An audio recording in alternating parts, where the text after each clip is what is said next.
উত্তর বঙ্গোপসাগরে বর্তমানে মৌসুমী বায়ুর প্রভাবে মাঝারি অবস্থা বিরাজ করছে।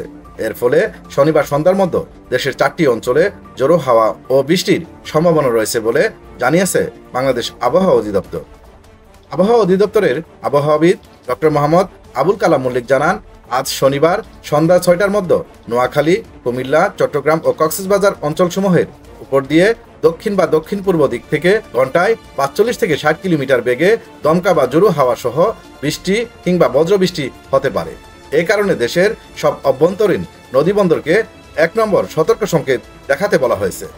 সংস্থাটি আরও জানায়, সক্রিয় দক্ষিণ পশ্চিম মৌসুমী বায়ুর প্রভাবে রংপুর, ময়মনসিংহ ও সিলেট বিভাগের অনেক স্থানে এবং রাজধানী ঢাকা সহ আশপাশের এলাকায় ভারী থেকে অতি ভারী বর্ষণ হতে পারে।